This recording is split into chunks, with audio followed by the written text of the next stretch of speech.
Last week, Curse of Osiris came out for Destiny 2, a DLC expansion, and it caused a bit of a backlash, understandably, because it gated off content that was originally available in the vanilla experience, but the DLC came out and they raised the power level requirements for certain activities, power levels that could only be achieved by purchasing Curse of Osiris, since doing so raised your level cap, thus allowing you to level up to continue playing bits of the game that were in there originally and inaccessible if you paid the $60 base price. Now, as I said in the video covering that particular bit of news, this wasn't a new situation for the Destiny series. In fact, Destiny, the original one, pulled the exact same shit, but got away with it. That's why I find the recent development really interesting, because Bungie is now rolling back a lot of that Curse of Osiris related bullshit after the backlash. Bungie's response is exactly what we've come to expect from developers working for major AAA publishers. I mean, how many more times are we going to hear, "We've heard from the community and we agree that this isn't working.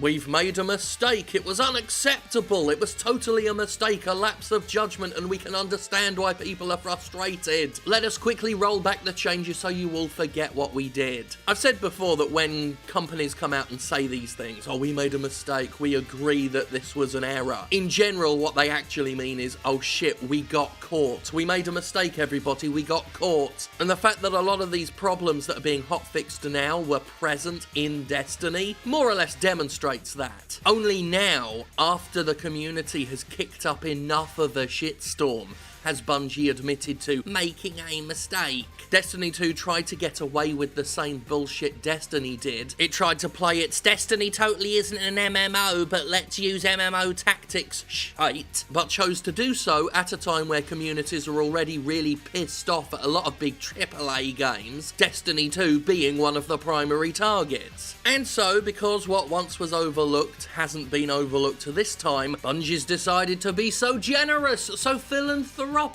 and is issuing a hotfix this week to roll back, as I say, some of the premium arseholery that Destiny 2 was indulging in. To wit, here are their list of fixes. The Prestige Leviathan raid will be brought back down to power 300 and its rewards will drop down to match the new power level. All players will regain access to the Prestige raid. The knock-on effect of that is the Platinum trophy that had been locked off by Curse of Osiris is now unlocked again. Trials of the Nine will only require Curse of Osiris when it features a Curse of Osiris map. For all other weeks, it will be available to all players. Yeah, that one sounds like... why wasn't it like that already? Literally, why? Greedy fucks. The Prestige Nightfall will remain a pinnacle activity at the new 330 power cap, so you will need Curse of Osiris to play Prestige Nightfall, but the compromise they've made there is the Prestige achievement / trophy only references the Prestige raid, not the Nightfall. Normal Nightfall will only require Curse of Osiris when it features a Curse of Osiris map. We already know what I think about that. And time-limited events, Iron Banner, Faction Rally, and The Dawning will be made available to all players. So yet again, a AAA game's overstepped the mark, got bit by the community, and has had to backpedal, which is just lovely. Post-Battlefront 2, end users have become more suspicious and less accepting of the slimy tactics performed by AAA game companies. In addition, those companies are now kinda scared and a little bit worried and pulling their collars because of what happened to Battlefront 2. Nobody wants to be the next one. And it's absolutely wonderful and fascinating to watch, especially as these companies can't fucking help themselves. They keep pulling crap that lands them in hot fucking water and then have to issue fixes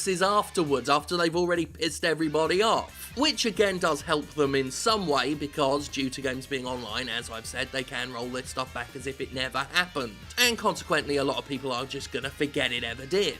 What does need to be remembered though is Bungie and Activision, they're not your friends. Never were, never will be. And the only reason this change is happening is because of the post-Battlefront 2 shift in the power dynamic between the audience and the publishers. A shift I feel is temporary and will last as long as the backlash lasts. but it's one I'm gonna fucking savour for as long as it sticks around. A lot of people are sick and tired of the guff coming out of the AAA game industry, and they're more sick of the excuses and validations that have been trotted out and debunked for years justifying all of it. Right now, publishers are trying to strike a balance between getting that unchecked, unwarranted, uncapped amount of money that they love vacuuming out of their player base's wallets, and appearing well-behaved and on your side so that they don't get into the news like Electronic Arts did. So shit like this happens, and it's hilarious, because we all know it wasn't really a mistake. It worked as it was designed. The mistake was pulling some industry bullshit at a time where everybody's really sensitive to industry bullshit. And maybe it comes off as ungrateful that I'm still poking fun and needling after a fix is being issued. But fuck 'em. No one gets a trophy for basic decency, friendos, so